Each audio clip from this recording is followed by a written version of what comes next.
नमस्कार दोस्तों, स्वागत है आपका आपके अपने YouTube channel exam Guru tips and tricks में। दोस्तों आज हम railway science special practice set number 39 करने वाले हैं। देखिए, आप लोगों के कमेंट्स आए थे कुछ फिजिक्स और केमिस्ट्री सर आप नहीं करवा रहे हैं, तो मैं बता दूं कि मैक्सिमम मैं 50 वीडियो तक खींचने की कोशिश करूंगा कि आपका 50 वीडियो में बायोलॉजी का पूरा टॉपिक कवर करा दूं, ठीक है। और किरण पब्लिकेशन की वो जो बुक है, जो मुझे लग रहा था कि 65 या 60 वीडियो तक जाएगा, लगभग इसमें 5 से 6 वीडियो आपको और मिल सकते हैं, ठीक है। 5 से 6 वीडियो यानी कि लगभग 45-46, बाकी टॉपिक वाइज लेके कुल 50 वीडियोज आपको बायोलॉजी के मिलेंगे। उसके बाद आपका फिजिक्स स्टार्ट हो जाएगा, ठीक है। तो बने रहिए हमारे साथ। जो लोग अभी भी जुड़े हैं, पहली बार देख रहे हैं, चैनल को सब्सक्राइब कर लें, साथ में आप लोग बेल का आइकन क्लिक कर लीजिएगा। और एक बात और मैं कहना चाहता हूँ, आप लोगों से रिक्वेस्ट करना चाहूँगा, वीडियो को शेयर जरूर किया करें, जो भी आपके दोस्त, आपके रिलेशंस या फिर जो भी रिलेटिव्स तैयारी करते हो उनके साथ, ठीक। तो चलिए शुरू करते हैं, और लाइक भी करते रहो साथ में। और ये वाला पीडीएफ है फिजिक्स का, पूरे साइंस का, जिनको लेना है ले सकते हैं। अभी 30% डिस्काउंट चल रहा है, लिंक आपको डिस्क्रिप्शन में मिल जाएगा, ठीक।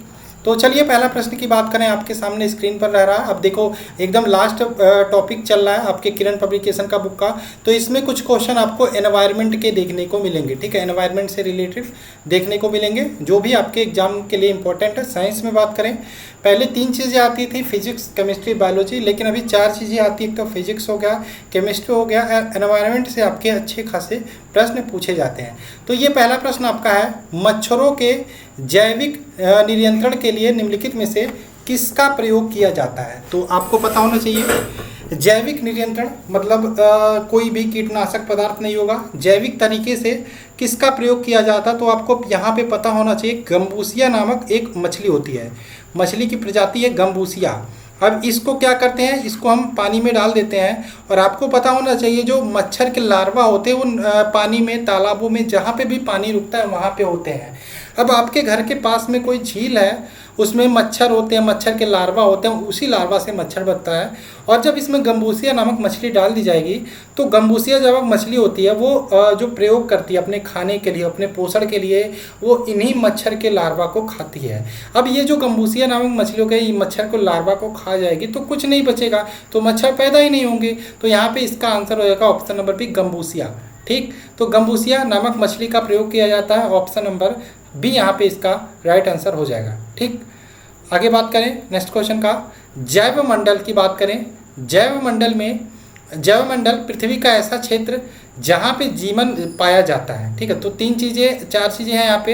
एक तो जल मंडल है, स्थल मंडल है, समताप मंडल है, क्षोभ मंडल है। जल मंडल, तो जल में क्या जीवन पाया जाता है, जल में मछलियाँ होती हैं, जी हाँ, इसमें जीवन पाया जाता है, कह सकते हो, ये आपका हो जाएगा सही। स्थल मंडल, आप रहते हो, यहाँ पे जीवन क्या।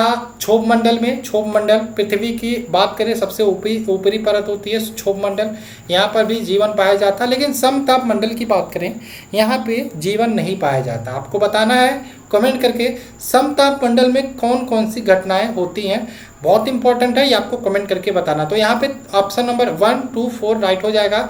इस हिसाब से देखें तो यहाँ पे ऑप्शन नंबर बी इसका राइट आंसर हो जाएगा, 1, 2, 4, ठीक। आगे बात करें नेक्स्ट क्वेश्चन की, क्वेश्चन नंबर 3 है, यदि मल जल का पूर्णतः ऑक्सीकरण कर दिया जाए तो नाइट्रोजन का स्वरूप क्या हो जाएगा। तो इसको बताना है, तो बताइए आप लोग क्या होगा इसका आंसर। कुछ क्वेश्चन अगर जो मैं पूछा करूं आपसे तो कमेंट करके जरूर बताया करें, ठीक है। तो इसका हो जाएगा, किस रूप में हो जाएगा, नाइट्रेट के रूप में। ऑप्शन नंबर डी इसका राइट आंसर हो जाएगा, नाइट्रेट के रूप में। नेक्स्ट बात करें क्वेश्चन नंबर 4, बहुत अच्छा क्वेश्चन है। भारत में स्वीकार्य ध्वनि प्रदूषण स्तर की सीमा, देखो ध्वनि प्रदूषण स्तर की सीमा आप क्या बताएं, लेकिन जो मापा जाता है वो WHO ने एक गाइडलाइन जारी की है। WHO यानी कि वर्ल्ड हेल्थ ऑर्गेनाइजेशन ने एक गाइडलाइन जारी की है। इसके अनुसार, WHO के अनुसार जो होता है वही मापा जाता है। इसके अनुसार जो 45 डेसिबल की ध्वनि होती है, ठीक है, वो सामान्य स्वास्थ्य के लिए माना जाता अच्छा है, ठीक है। सामान्य स्वास्थ्य के लिए अच्छा माना जाता है, जो 45 डेसिबल की ध्वनि है, मानव स्वास्थ्य के लिए अच्छा माना जाता है। WHO के अनुसार ही कहा गया है 85 डेसिबल ध्वनि की जो तीव्रता मापी जाती है डेसिबल में, इसको ध्यान रखेगा, यूनिट होता है। 85 डेसिबल से ध्वनि अधिक है तो सहन शक्ति से ज़्यादा हो जाएगी। और इसी के अनुसार WHO के अनुसार ये 150 डेसिबल से अधिक ध्वनि से आदमी पागल हो सकता है। ये सारी चीज़ें WHO की गाइडलाइन के अनुसार मैं बता रहा हूँ। तो यहाँ पे ध्यान रखिएगा, ये जो सीमा है 45 डेसिबल, ये एक हिसाब से दिन में होगा और यहाँ पे रात में 40 डेसिबल। ठीक है, तो इसका आंसर हो जाएगा आपका, देखोगे तो ऑप्शन नंबर बी, 40 से 45 डेसिबल के बीच। ठीक है, तो रात में 40 डेसिबल, दिन में 45 डेसिबल। ठीक है, आगे बात करें क्वेश्चन नंबर 5 की। काजू की फसल पर एंडोसल्फान के छिड़काव के फलस्वरूप महाविपदा के स्तर तक प्रदूषण हो गया था कहाँ पे? तो आपको पता होना चाहिए एंडोसल्फान का आपका छिड़काव किया जाता था। एक जगह है आपका, एक राज्य है केरल में किया जाता था बहुत सारी फसलों पे, जिसमें काजू भी एक है। ठीक है, काजू भी एक है। अब इस के छिड़काव करने के बाद एक जगह था कासरगोड, केरल में जान लीजिएगा, केरल में कासरगोड एक जगह था। वहाँ पे कई लोगों के दिमाग खराब होने लगे थे, प्रॉब्लम्स आने लगी थी। इसको लेके यहाँ पे अध्ययन किया गया तो पाया गया कि ये जो एंडोसल्फान है, जो खेतों में इसका छिड़काव किया जाता था, वही इसी के कारण यहाँ पे ये महाविपदा आई थी उस जगह पे। तो इसलिए इसको बाद में गवर्नमेंट ने बैन कर दिया। ठीक है, तो ध्यान रखिएगा, ये केरल में हुआ था। किस राज्य में? केरल में। ऑप्शन नंबर ए इसका राइट आंसर हो जाएगा। नेक्स्ट बात करें, सीमा पार प्रदूषण या अम्ल वर्षा का कारण क्या है? देखो, अम्ल वर्षा का कारण जो मेन होता है, मुख्यतः होता है नाइट्रोजन ऑक्साइड और सल्फर डाइऑक्साइड। ये क्या करता है? नाइट्रोजन ऑक्साइड की बात करें या सल्फर डाइऑक्साइड की बात करें, वायुमंडल में ये जल के साथ क्रिया कर लेते हैं और क्रिया करके नाइट्रिक अम्ल बना लेते हैं। और क्या बना लेते हैं? एक प्रकार के नाइट्रिक अम्ल बना लेते हैं। ठीक है, नाइट्रिक अम्ल बना लेते हैं। और कह सकते हैं यहाँ पे गंधक या तेजाब बना लेते हैं। आपने पढ़ा होगा, एक क्वेश्चन आता है कि ताजमहल की जो परत है, जो संगमरमर है, वो क्यों बेकार हो रही है? तो यहाँ पे सल्फर डाइऑक्साइड भी उसका कारण है। ठीक है, क्योंकि जब अम्ल वर्षा होगी, ये इस प्रकार से जब आपका अम्ल वर्षा होने से ताजमहल की जो दीवारों पे या फिर मार्बल्स पे चीज़ें पड़ेंगी तो उसका रंग फीका पड़ेगा और उसका जो चमक है वो खराब हो जाएगा। ठीक है, तो ये चीज़ें आप ध्यान रखिएगा। तो नाइट्रोजन ऑक्साइड और सल्फर डाइऑक्साइड इसका राइट आंसर हो जाएगा। ऑप्शन नंबर क्या होगा? डी। ठीक, और यहाँ पे आपको ये भी पता होना चाहिए नाइट्रोजन ऑक्साइड और सल्फर डाइऑक्साइड कहाँ से रिलीज होते हैं। तो आपको पता होना चाहिए जो कारखाने होते हैं, चिमनियाँ होती हैं, इन्हीं सब से ये सारी चीज़ें निकलती हैं। ठीक, नेक्स्ट बात करें, वायु की क्वालिटी को बिगाड़ने के लिए जिम्मेदार कण जिनके कारण महत्वपूर्ण शरीर अंगों को क्षति पहुंचती है, उनका वर्णन किस रूप में किया जाता है? पीएम आपने सुना होगा, जब दिल्ली में आपने सुना होगा पोल्यूशन होता था तो आपने बहुत सारा नाम सुना होगा PM 2.5। तो यही आपका होता है PM 2.5 मापा जाता है। PM का पूरा नाम पर्टिकुलर मैटर होता है। ठीक है, और ये जो कण होते हैं, इनके संपर्क में आने से आँख, नाक, गले आदि में प्रॉब्लम हो सकती है। ठीक है, तो ध्यान रखिएगा, PM 2.5 से इसे जाना जाता है, इसी रूप में जाना जाता है। ऑप्शन नंबर सी इसका राइट आंसर होगा।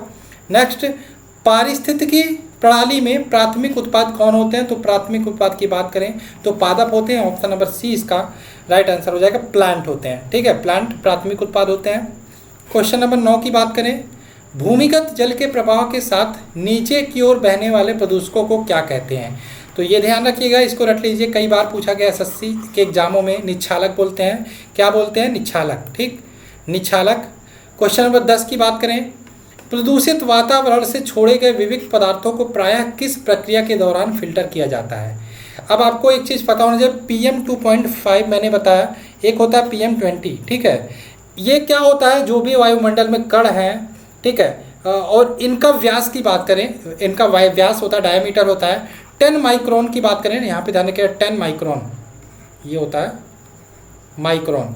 10 माइक्रोन से कम जो कण होते हैं, ठीक है, जिनका व्यास 10 माइक्रोन से कम होते हैं, वो तो चला जाता है, ये फिल्टर नहीं हो पाएगा। लेकिन जिनका व्यास 10 माइक्रोन से ज़्यादा होता है, 10 माइक्रोन से ज़्यादा होता है, वे हमारे नाक द्वारा या श्वसन प्रणाली द्वारा, ठीक है, ये क्या हो जाते हैं? फिल्टर हो जाते हैं और श्वसन तंत्र में प्रवेश नहीं कर पाते हैं। ठीक है, जिनका व्यास 10 माइक्रोन से ज़्यादा होगा। तो यहाँ पे खांसने और छींकने, यहाँ पे दोनों आंसर हो जाएगा। ऑप्शन नंबर सी, ठीक है, दोनों हो जाएगा।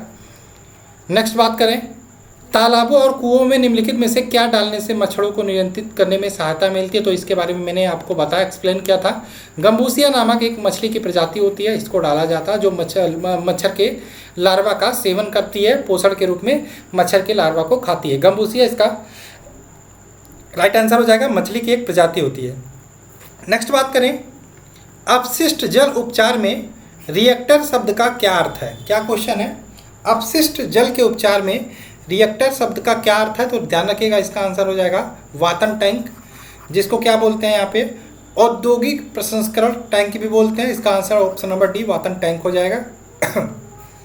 नेक्स्ट बात करें, क्वेश्चन नंबर 13 है आपका, ठोस अपशिष्ट के शोधन की प्रक्रिया जिसको हम पायरोलाइसिस के बारे में निम्नलिखित में से कौन सा कथन सही नहीं है? कौन सा कथन सही नहीं है ये बताना है, ठीक है। ध्यान रखना, ये जो प्रक्रिया होती है इसको थोड़ा सा आप चेक कर लेना। इसमें मेरे हिसाब से ये तो आपको पता होना चाहिए कि कार्बनिक अपशिष्ट ताप का रासायनिक अपघटन होता है। साथ में यह जो प्रक्रिया होती है ये ऑक्सीजन की अनुपस्थिति में होता है और ऊंचे तापमान पर, ऊंचे तापमान का मतलब 430 डिग्री सेंटीग्रेड से अधिक तापमान पर होता है, ठीक है। तो यहाँ पे ये भी सही हो जाएगा और ये भी ताप सही हो जाएगा।